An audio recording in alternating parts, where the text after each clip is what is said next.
Oras sa Father Elmer Pinili. Alas 4:08. Uy! Nakapag-break ka na ba? Nakapag-relax ka na ba? Saan ka man nagtatrabaho, mapa-opisina man o work from home o mula mismo sa pwesto, sasabayan namin ang break time mo. Sasabayan namin ng mga balita at komentaryo, mga panayam ng mga taong viral ngayon. DZRH Break Time!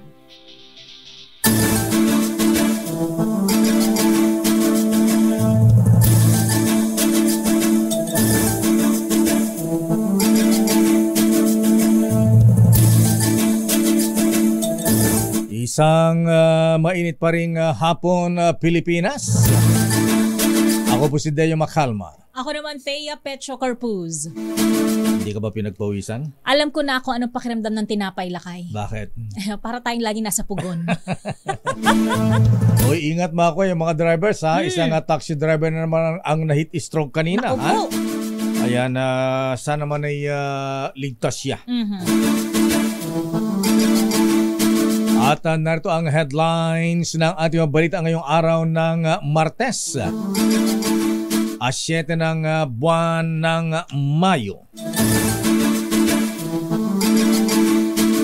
Ilang active at retired officials ng AFP at PNP sangkot sa tangkang destabilization plot laban sa Marcos administration. Ayon kay dating Senador Antonio Trillanes, 37 lugar na kararanas ng danger level ng heat index ngayong Martes ayon yan sa Pag-asa.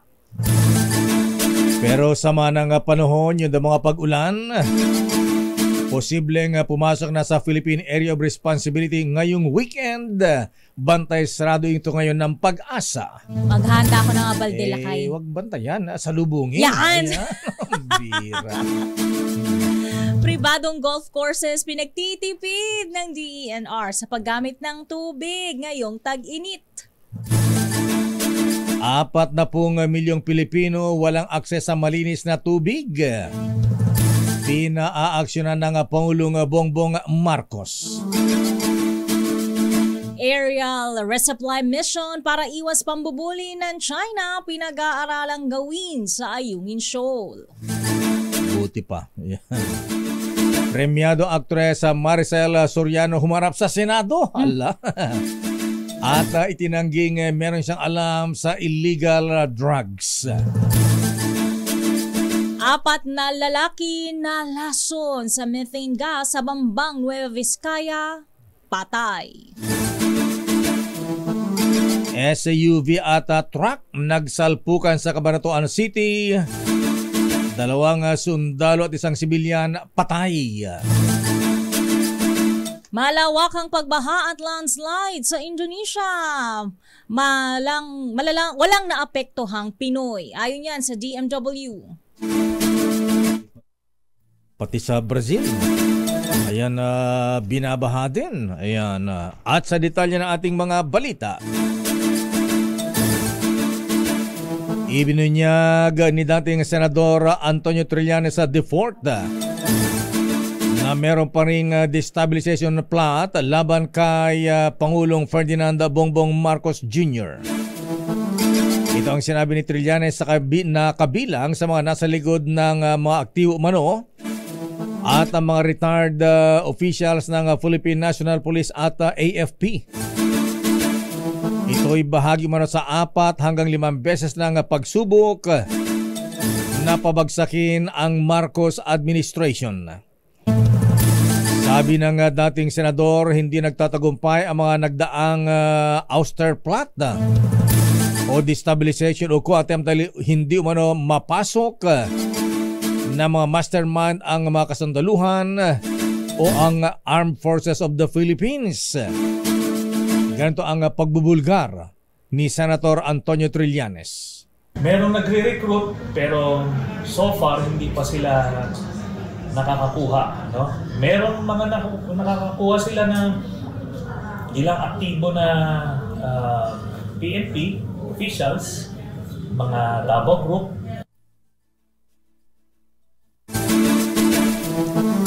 Kaugnay nga ng balitang yan, Lakay, tahasang idinawit ni dating Senator Antonio Trillanes IV si dating Pangulong Rodrigo Duterte sa tangkang destabilization plot laban sa Administrasyong Marcos. Sa isang press briefing, sinabi ni Trillanes na layon umano ni Duterte na iligaw ang publiko sa investigasyon ng International Criminal Court sa kanyang war on drugs. Ayon kay Trillanes, sinusubukang pabagsakin ni Duterte si Pangulong Bongbong Marcos bago ang napipintong pag-issue ng arrest warrant ng ICC na baka dumating sa Hunyo o Hulyo. Narito naging pahayag ni Trillanes. Meron ding 8 na senior officials ng Duterte administration, including Duterte himself, na implicated dun sa kaso. Una rito, aabot umano sa 50 opisyal ng pulis ang nakausap na ng ICC kung saan ang ilan sa mga ito ay nakipag-ugnayan na upang hindi ma-issuehan ng blue notice o hindi malimitahan sa kanilang international travel. Sa iba pang balita, may posibilidad na isang bagyo ang papasok sa Philippine Area of Responsibility ngayong weekend. Kailan ba yan? Biyernes, Sabado o Linggo? Tagal pala kay. Papasukin na kaagad. Oo, paki-advance na po.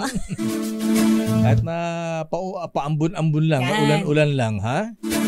Ayon sa Pag-asa, ang ganitong posibilidad ay kanilang nakita matapos mamataan ang dalawang low pressure area sa labas ng PAR malapit sa rehiyon ng Mindanao.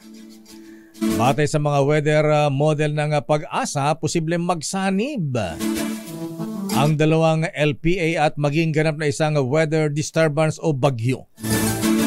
Ang bagong sama ng panahon na posibleng maging bagyo ang maaring magpaulan sa ilang bahagi ng Mindanao.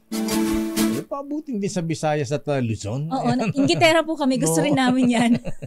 Samantala, 37 lugar sa Pilipinas ang makararanas ng danger level sa kategorya ng heat index ngayong araw. Kabilang dito ang ilang bahagi ng Metro Manila kung saan posibleng pumalo sa 42 hanggang 43 degrees Celsius ang init factor. Ayon sa Pag-asa, pinakamataas na heat index na posibleng maranasan ngayong araw ay sa Dagupan City, Pangasinan, na papalo naman sa 46 degrees Celsius. Kahapon ay naitala ang 50 degrees Celsius na heat index sa Clark Airport, Pampanga, kung saan isa ito sa pinakamatataas na naitalang heat index sa bansa ngayong taon. Noble Eric Jimenez, Illustrious Dennis Cunanan. Abay, kumusta ang weather ngayon dyan sa Clark? Mainit pa rin ba? Umabot pa rin ba ng 50 degrees Celsius?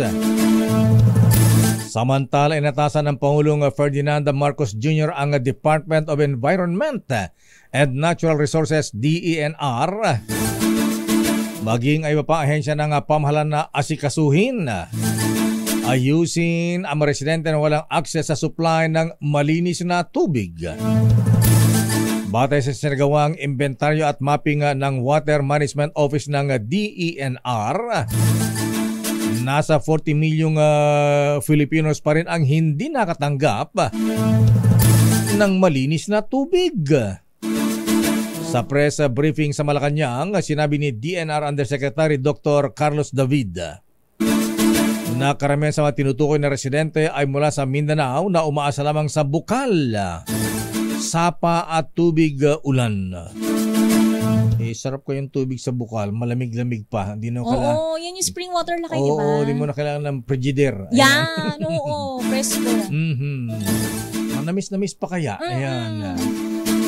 Para matugunan ang problema, ipinahayag ng opisyal na plano ng ahensya na gumamit ng modular desalination system o ang pag-convert ng tubig dagat para maging malinis na inuming tubig.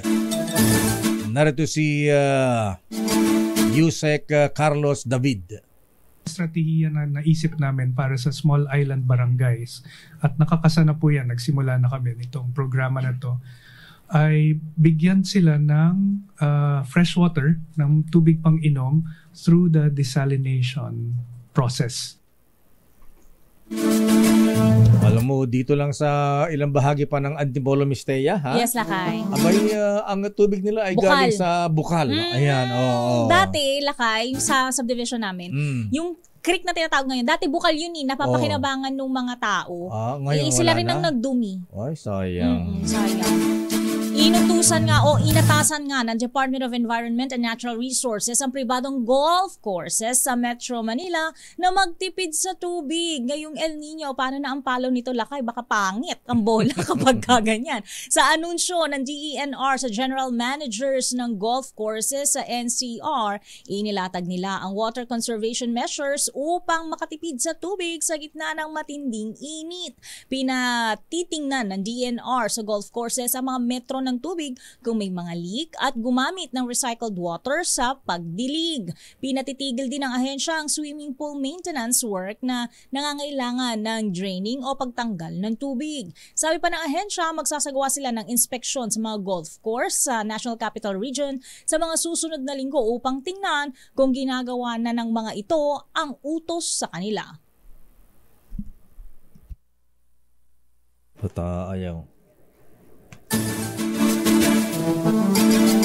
Samantala, bumilis naman ang inflation rate nitong nakalipas na buwan Abril sa 3.8%, ang pinakamabilis na dato sa loob ng 4 na buwan ngayong 2024. Batay sa report ng Philippine Statistics Authority PSA, mas mabilis ito kumpara sa 3.7% noong buwan ng Marso. At pinakamabilis noong December 2023 na naitala sa 3.9%.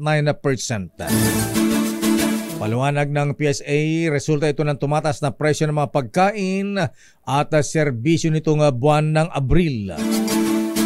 Bukod sa pagkain ay nagambag din sa mabilis na inflation ang tumaas na presyo ng mga non-alcoholic beverages, transportasyon at pagtaas ng petroleum products. Samantala, kinokonsidera ng Pilipinas ang pagsasagawa ng aerial resupply mission sa tropang Pilipino na nakatalaga sa military outpost ng bansa na BRP Sierra Madre sa Ayungin Shoal. Ayon kay National Security Council Assistant Director General Jonathan Malaya, ito ay para mailagan ang agresibong hakbang ng China kagaya ng pambomba ng water cannon. Punto ng opisyal, isa ito sa ilang mga pagbabago sa resupply mission ng bansa sa pinag-aagawang karagatan. Ito ay matapos anya na ipinag-utos ni Pangulong Ferdinand Marcos Jr. na magkaroon ng ilang mga adjustments kasunod ng pinakahuling resupply trip sa Ayungin kung saan namataan o natamaan ng water cannon ang barko ng Pilipinas. Matatandang isinagawa ng AFP Western Command ang matagumpay na airdrop mission sa Ayungin noong Enero ng kasalukuyang taon. Samantala, tututukan ng Kamara de Representantes ang paglalaan ng sapat na pondo para sa Armed Forces of the Philippines sa pagpasok ng budget season sa Agosto. Ayon kay Congressman Jude Asidre ng Tingog Party List, layunin nitong palakasin ang defense capabilities ng bansa kasunod ng maras na pambobomba ng tubig ng China sa mga barko ng Pilipinas. Ayon naman kay House Assistant Majority Leader Micaela Swansing, mas kailangan ngayon ang matibay na diplomatika ties sa ibang mga bansa. Makatulong anya ito sa pagpapalakas at sa modernization ng mga kagamitan ng AFP. Tinukoy ni Swansing ang 500 milyong US dollars na halaga ng Foreign Military Financing Grant Assistance ng Amerika sa ilalim ng Philippine Enhanced Resilience Act of 2024. Ito yung EDCA. Ayan. Pero may sinasabi nila na yun daw mga ilalagyan ng mga missile yan sa EDCA sites ng Amerika. Ay. Pababayaran din sa Pilipinas. Oh! Kaya ma-check natin yan sa AFP. Ilang gives na kayo? At kay Defense Secretary Gibo Chodoro. Mukhang kumikita naman Amerika dito. Ano ba yung mga ginagawa? Parang demo lang, ganyan, lakay? Hindi, kunyari, protection daw sa mga ano. Oh. Kung In case of na magkaroon emergency. ng invasion ng magkaroon ng foreign aggression. Ganyan. Bangan. Samantala, humarap sa Senado ang premyadong aktres, ang Diamond Star na si Maricel Soriano ngayong araw para sa pagdinig hinggil sa umano'y PIDEA leaks na nag-uugnay sa kanya sa droga. Wala po akong alam. Ang sagot ni Soriano nang tanungin siya ni Committee Chair on Public Order and Dangerous Drugs Senator Bato de la Rosa kung sa tingin nito ay may katotohanan ang mga lumabas na dokumento. Mariing itinanggi ng aktres ang paratang sa kanya tungkol sa paggamit ng cocaine. Pero inamin nito na sa kanya ang Unit 46C sa Rizal Tower Building Rockwell sa Makati City na nakalagay sa nag-leak na PIDEA document, ngunit giit ni Soriano na naibenta na niya ito noong pang 2012. Meron palang ganun? Droga dun sa kondo niya? PIDEA leaks din daw lakay. Legit? Legit ba yung leaks na yan? Pero sa pagbabalik ng ating break time, antabayan po ang mga reports, katulad ng report ni Raymond Dadpas. Yung witness investigation ng PIDEA leaks, hindi dapat pagkatiwalaan ayon kay Senator Jinggoy Estrada. Ayan. Di maganda ang credibility. Samantala, Philippine National Police, inabsuelto kaagad ang mga sinasabing senior police officials, mapa active at retired, na idinadawit ni dating Senador Antonio Trillanes sa destabilization plot laban sa Marcos administration. Sabi pa ng PNP, loyalty check hindi na raw kailangan. Magmamasid-masid din kayo baka kayo mabulaga. Samantala, ito ang maganda, ha? Mga misis, 29 pesos kada kilong bigas. Ibebenta sa mga Kadiwa Center simula sa Agosto. Ayon sa sino may sabi nito, Let, ha? Kahit hindi na pumalo sa 20, 29, pwede na yan. Pwede na yung lakay, malaking bawas yun. At para naman sa mga nagbabalak kumandidato sa ilalim ng mga party list organization, mahigpit na si Boy George, Chairman Garcia ng COMELEC. Meron ng 130 party list organization ang kinansela ng COMELEC ang kanila accreditation. Ang detalye ng ating mabalitang yan sa ating pagbabalik sa palatuntunang RH Break Time. Oras, Mr. Cesar Lee, Mr. Michael is my guy. Dr. Isa Suntay, alas 4:26. Oras, most worshipful Mayor Rock and Roll, Idol Roland Paulino, Noble Byong Garing, alas 4:32. Balikan natin ang detalye ng ating mga balita. Unahin natin ang mga reports. Philippine National Police, inabsuelto ang mga pulis sa nasangkot umano sa destabilization plot. Loyalty check hindi na kailangan. Sinong may sabi niyan, Edniel? Si PNP Chief Marbil ba? Marbil? Edniel Parosa, please come in. Edniel. Lakay inabsuelto ng Philippine National Police sa mga aktibo nitong tauhan sa isyu ng umano'y destabilisasyon sa administrasyon ni Pangulong Bongbong Marcos. Ayon kay PNP Public Information Office Chief Colonel Jean Fajardo, walang namomonitor na partisipasyon ng pambansang pulisya sa ouster plot, gaya ng expose ni dating Senador Antonio Trillanes IV. Sa press briefing sa Campo Crame, binanggit din ni Fajardo na agad kinausap ni PNP Chief Police General Romel Francisco Marbil ang kanyang intelligence unit matapos ng press conference ni Trillanes.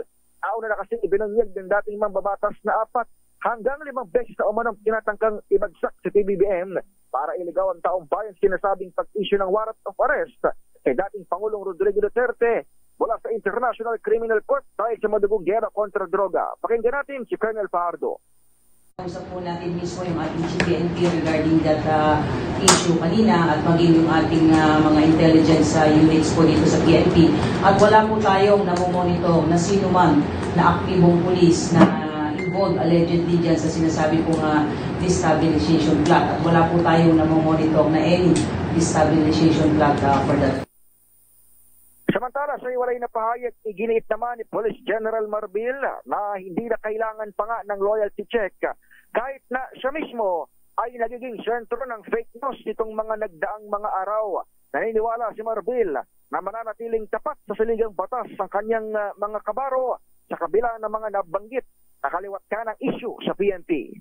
Edniel, Kauna-unahan sa Pilipinas. Edniel, siguro dapat sa mga ganitong sensitive na mga issues, mga balita, dapat ang PNP chief ang nagsasalita dyan, hindi lamang ang spokesperson. Kagaya nga lakay nung ating narinig,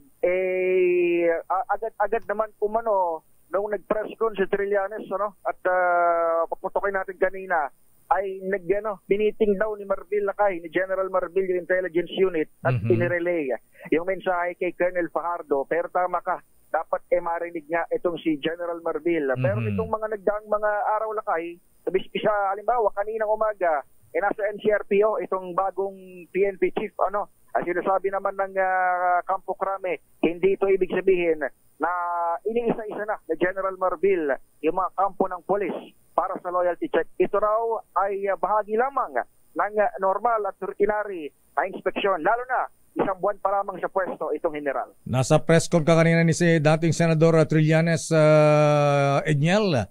Ayan, ano ba ang mga ranggo ng mga sinasabi yung involved sa mga ouster plot, destabilization plot?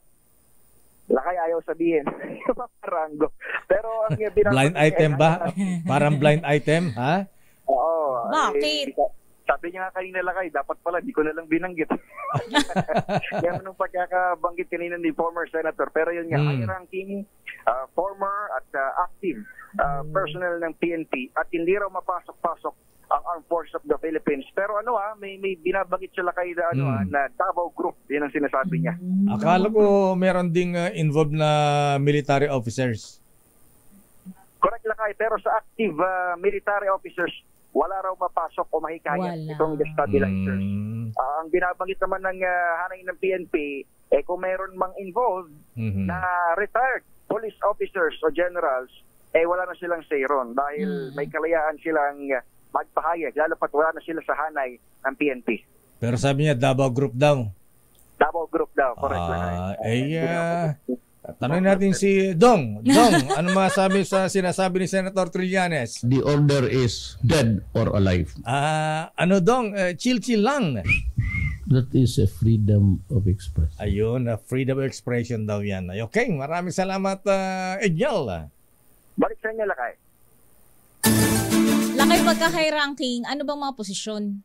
Di mga general. General. Hanggang anong pinakamababang high ranking? Siguro, Colonel, Kapitan. At least mabawasan yung nasa inimini list natin. Witness naman sa investigasyon ng PIDEA leaks, hindi dapat pagkatiwalaan. Bakit naman? Idetalye mo RH28 Raymond Dagpaas. Raymond. Mayor, tinawag na sinungaling at polluted source ni Senador Jingo Estrada ang pangunahing testigo sa investigasyon sa umano'y PIDEA leaks na si dating PIDEA agent Jonathan Morales. Ayon kay Estrada, puro hearsay ang mga payag nito sa Senate Committee on Public Order and Dangerous Drugs ni Senador Ronald Bato de la Rosa. Itinatanggi ng PIDEA ang dokumento na sinasabi ni Morales na nag-uugnay sa pangalan ni Pangulong Bongbong Marcos at actress Maricel Soriano sa illegal drugs. Para kay Estrada, si Morales ang nag-leak ng sinasabing dokumento. Hindi lang ito na-dismiss sa pagkapulis, kundi na-dismiss din sa pagiging ahente ng PIDEA. Narito si Senador Jinggoy Estrada. Polluted source. Una-una, sinabi niya sa hearing na sinabit niya sa kanya superior, si Francia. Wala naman daw natatanggap. Si Francia, nasa yung dokumento. Pwede na sa kanya. Siya nag-leak. Simple lang naman. Pinag-iingat naman ni Senate President Juan Miguel Zubiri ang kanyang mga kapwa-senador sa pagtanggap ng kanilang mga testigo. Nakinig umanito sa hearing kanina ni Senator Bato at napakaraming kaduda-dudang pahayag na nakasisira sa reputasyon ng ibang tao, partikular na ang Pangulo. Ayaw nitong maulit ang mga insidente na may mga testigong humarap sa Senado, ngunit pagdating sa korte ay binabawi ang kanilang mga testimonya dahil wala naman silang hawak na ebidensya. Una rin tinayag ni dating Senador Antonio Trillanes na bahagi ng destabilization plot laban sa Marcos administration ang PIDEA leaks investigation. Para sa kauna-unan sa Pilipinas, DZRH, ito si Raymond Datas, tuloy-tuloy sa pagbabalita, tuloy-tuloy sa serbisyo, sama-sama tayo, Pilipino. Ayan ang mga balitang yan. Dito na sa good news sa mga misis. Sana ganito mga naririnig natin. Para maganda ang araw natin. Ito mga misis, sa mga lola, 29 pesos na kada kilong bigas. Ibebenta sa mga kadiwa simula sa Agosto. Aba, sana tuloy-tuloy na yan, Miss Len. Hindi katulad nung nakalipas na last year ba yun? May mga kadiwa center dyan sa may DA, ayan, sa Quezon City.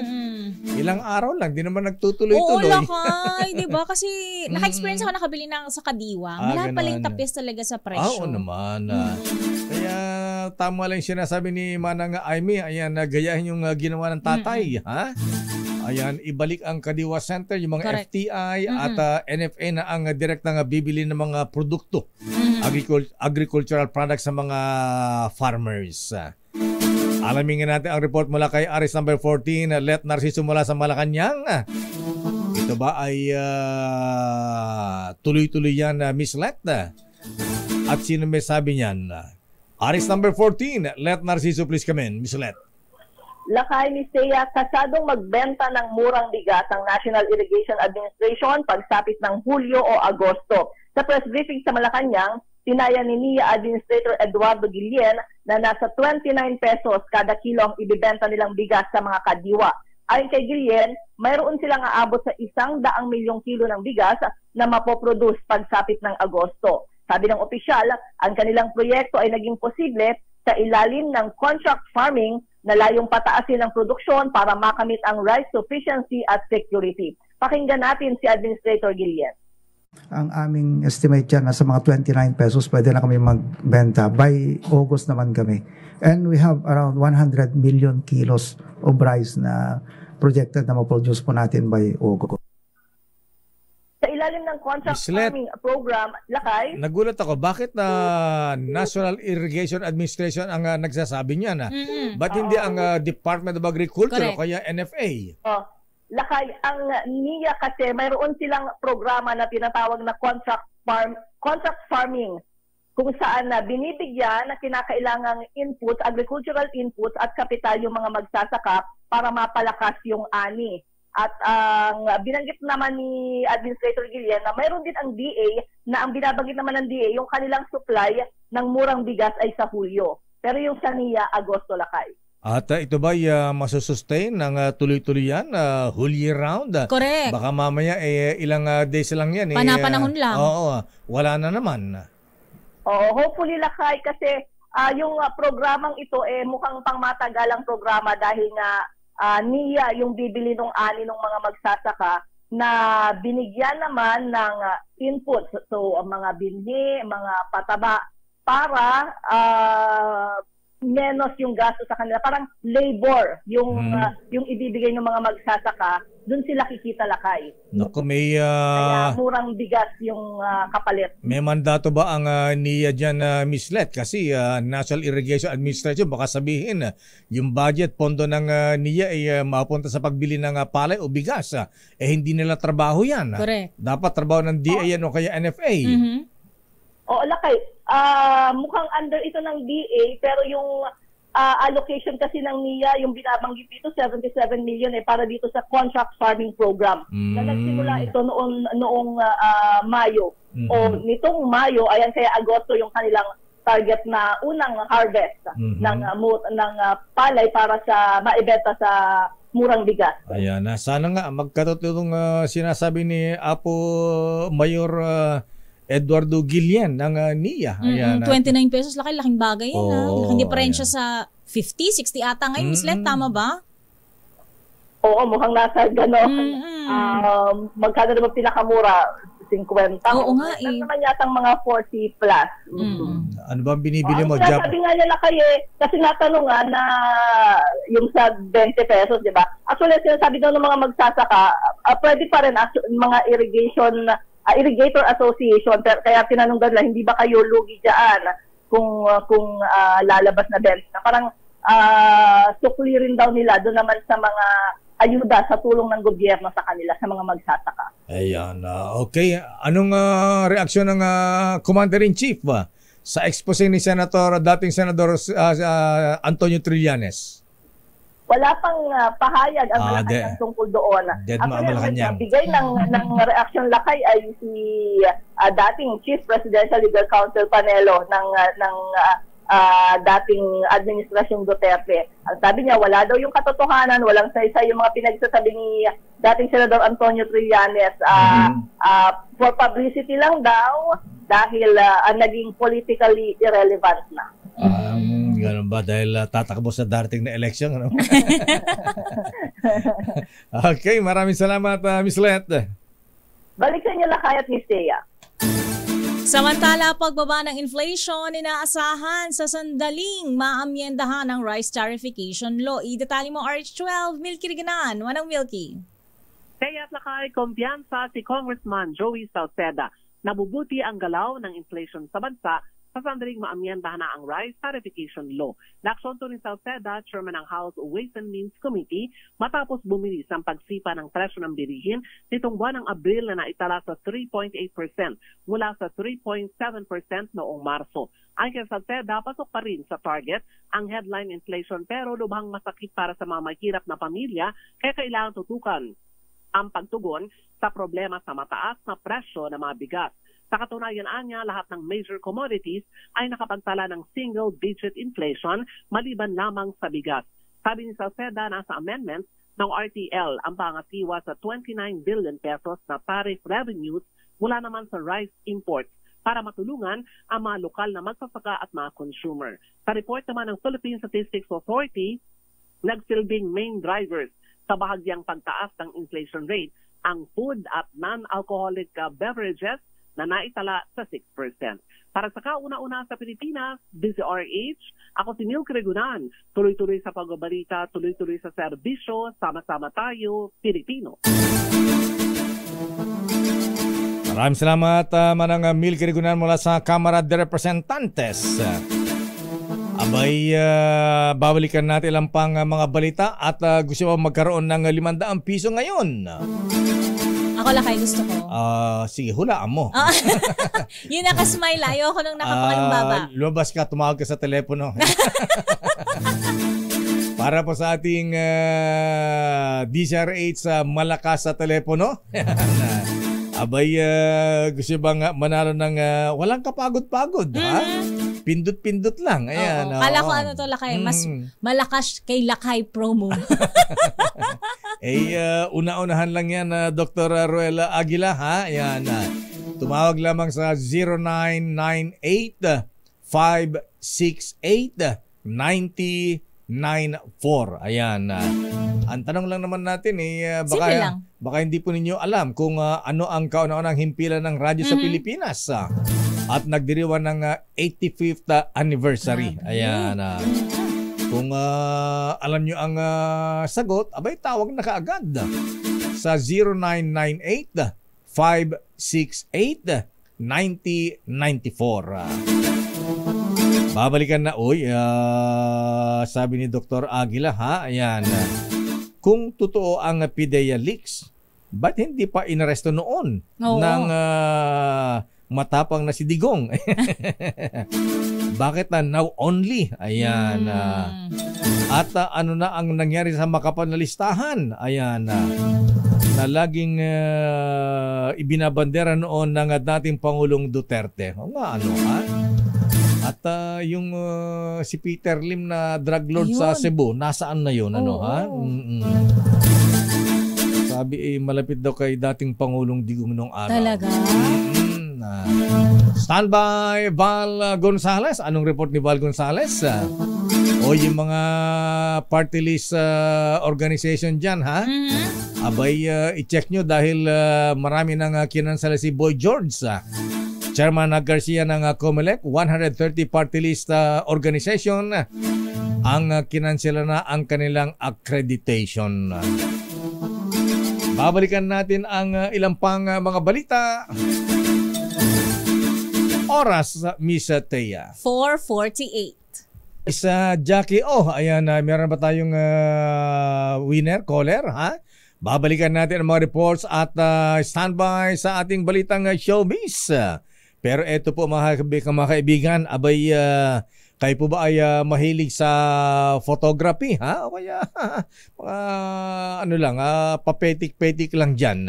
Abay, kung mahilig kayo dyan, abay, kahit hindi, ayan, abay, samantalin nyo, baka manalo kayo ng daang libong piso dito sa PAGCOR Photo Contest 2024. At ayon kay PAGCOR Chairman and CEO Alejandro Tenco, ang nasabing photo contest ng PAGCOR ay bukas sa mga amateur at professional photographers. Ang tema o theme ng photo contest ay Harvest Time. Ang dito ay kailangan ipakita ang sipag, husay at pagsisikap na ating mga magsasaka, mangisda at mga nasa sektor ng agrikultura tungo sa masaganang ani. Ayon pa kay Chairman Tenco, isa sa mga highlights ng nasabing photo contest ay ang bagong drone category para sa mga larawang kuha ng mga drone cameras o yung mula sa himpapawid. At mananatili naman ang conventional category, tampok ang digital cameras at mobile category. At ang total cash prizes umabot na ng 2.23 million pesos at ang 8 mananalo sa conventional category ay tatanggap ng limpak-limpak na 100,000 piso. At ang mga entries kailangan ay ang deadline na entries ay hanggang July 31, 2024.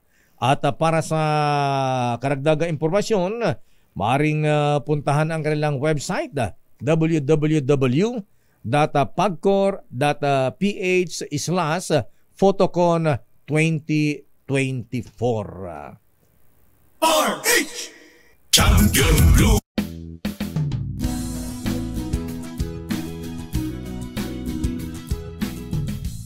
Tambalang Anthony Taberna at Jerry Baha ang gigising sa inyong umaga dahil lalatay ang humahagupit na diskusyon at komento. Bago ang report ni Val Gonzales, abay batiin mo natin ang happy birthday si Congressman Edsel Lagman ng Albay.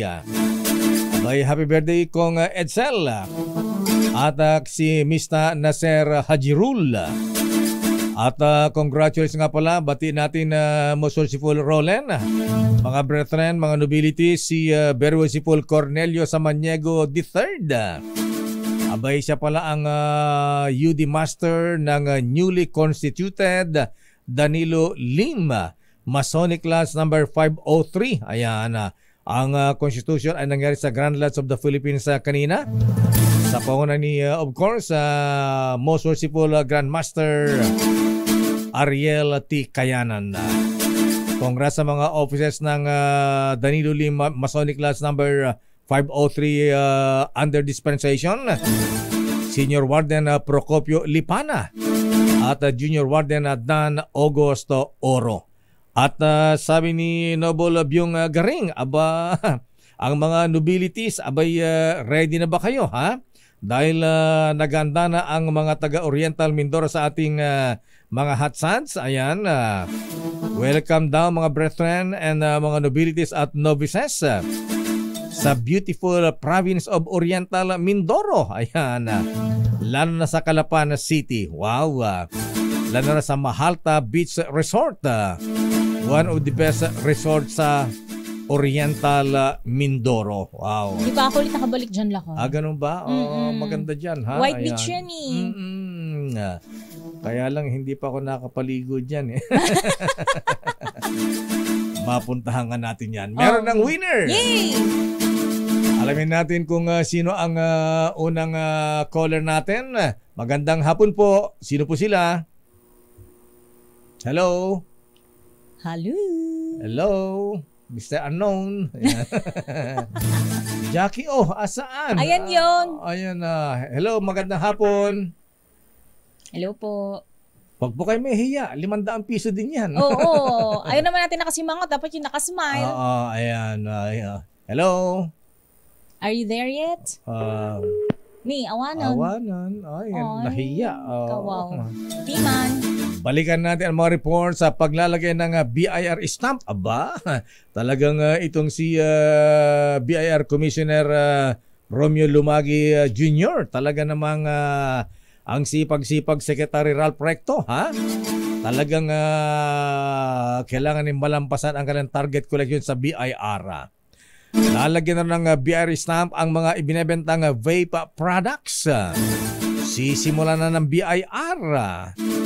Marami kasi mga smuggle dyan saka hindi nagbabayad ng buwis. Correct. Bilyon-bilyon pala ang halaga niya na Miss Teya, ha? Sayang din yun, Lakay. Nasa kanto-kanto lang itong mga tindahan ng mga vape products. Correct. RH na number 5. Val Gonzalez, please come in. Val. Valentino. Ikaw na. Revenue o BIR sa mga tindahan na nagbebenta ng mga vape products sa buong bansa. Ito ay dahil sa magiging mandatory na ang paglalagay ng internal revenue stamp sa mga imported at locally manufactured vape products simula sa darating na Hunyo 1. Pero ayon kay BIR Commissioner Romeo Lumagi Jr., simula sa araw ng bukas, Marso 8, ay magiging available na ang 4th generation internal revenue stamps para sa naturang produkto. Sa nilabas na Revenue Memorandum Circular number 59-2024, ang kawalan ng BIR stamp sa vape products ay nangangahulugan ng hindi pagbabayad ng excise taxes at maaaring kumpiskahin ito ng ahensya. Narito si BIR Commissioner Lumagi. We urge businesses to pay excise taxes for their vape products. Internal revenue stamps will soon be required on all vape products starting June 1, 2024, and orders can now be placed starting May 8, 2024. Para sa kauna-unahan sa Pilipinas, DZRH sa Kanawan Val Gonzalez, tuloy-tuloy sa pagbabalita, tuloy-tuloy sa serbisyo. Sama-sama tayo, Pilipino. Samantala, patay ang 4 na lalaki matapos malason sa methane gas sa bayan ng Bambang sa Nueva Vizcaya. Kinilala ang mga biktimang sina Jeremiah Padilla, 64 years old, Selvino Mendoza, 63 years old, Junicio Alisen, 62 years old, at Marlon Mateo Orden, 38 anyos. Ayon sa investigasyon, nasa loob sila ng isang tunnel kung saan gumamit sila ng methane gas para umano sa isang treasure hunt. Tinangka naman silang iligtas ni Marlon Siopon, 32 anyos, ngunit nawalan siya ng malay dahil sa kawalan ng oxygen sa loob ng hukay. Mabuti na lamang at may isa pang taong nakakita kay Siopon at agad itong nahatak palabas ng tunnel. Ilan yung namatay? Wawa naman Upat. Upat. Samantala, pumalo sa mahigit na 130 party list organization ang kinansela ang kanilang accreditation ayon kay COMELEC Chairman George Garcia.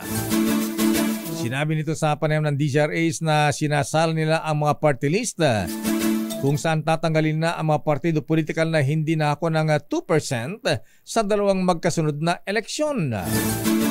Sabi pa ni Garcia, mula sa 200 petition for accreditation ay 17 na lamang ang na-accredit ng COMELEC dahil tanging mga lehitimong marginalized at underrepresented sector ang kanilang pinapayagan. O nga naman, ano?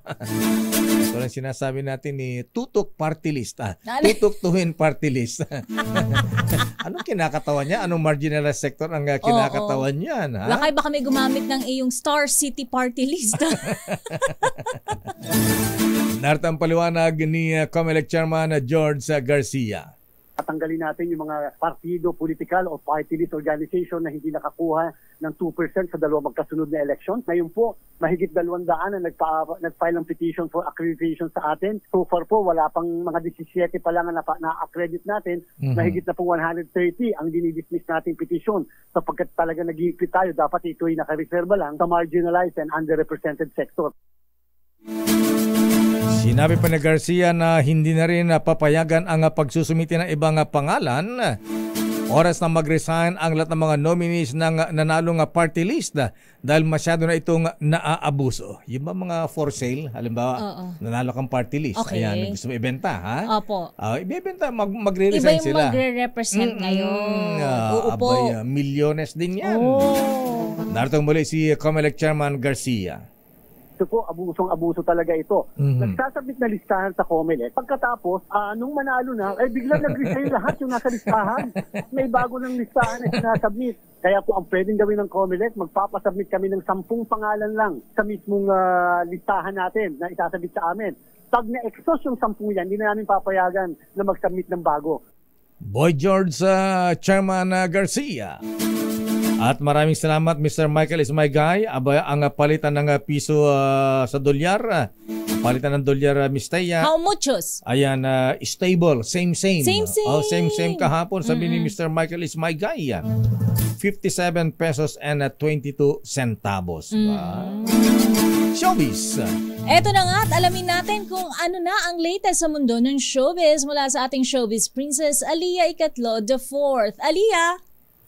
Lakay at Miss Thea, ayon sa mga sources ay nanliligaw na nga raw itong si Alden Richards kay Catherine Bernardo at mas na-intriga palalo ang netizens sa pinakahuling interview kay Alden ng magazine Preview. Ayon kasi kay Alden, kung ano man ang real score nila ni Catherine ay gusto niya raw munang manatiling personal ito. Bago nito, ang naging sagot naman ng aktor sa relasyon nila ng aktres ay what you see is what you get. Dagdag pa niya, nagulat daw siya sa naging reaksyon ng mga tao tungkol sa kanila pero masaya siya na marami ang natutuwa. Matatanda ang naging usap-usapan ng bagong box office king and queen matapos silang makitang madalas na magkasama. Una sa kaarawan ni Catherine at sunod sa housewarming party ng aktres. Para sa Break Time Showbiz, ito si Aliyah Icatlo. Tuloy-tuloy sa pagbabalita, tuloy-tuloy sa serbisyo. Sama-sama tayo, Pilipino. Maraming salamat, Miss Aliyah Icatlo IV. Diba Alden Richards yung partner ni Maine Mendoza, Idiwan Lakay. Kinasa na si Maine So wala na silang hindi na sila love team. Atayde. Arjo Atayde. Ayan. Araw-araw nakita ko yung si Catherine Bernardo eh. Catherine? Oh, talaga? Oo, ayan. Ang laki ng billboard niya sa Skyway. Ay. Oo, Lakay. Dami niyang endorsements, ha? Ganun ba? Kaliwat kanan. Yaman na siguro niya. Sana all. Sana me too. Ay, mga nobilities ng Katimugan Shrine Club. Ayan. See you later, mga nobilities. Birthday sa ating stated meeting na. Noble President Michael Ordonio. At yan ang kabuuan nating Noble Adam Sim, ha? Present ka ba mamaya, ha? Ang collector ng juice. Collector ng juice? Oo, yan. Monthly? Monthly yan. Yearly lang. Yearly. At yan ang kabuuan nating palatuntunang break time. Ako po si Deo Macalma. Ako naman, Thea Petro Corpuz. Mga balansyadong balita susunod na. Chairman of the Board, Henry Uri at Miss Kay, Karen Oyong. Bye-bye. Ingat. Stay safe.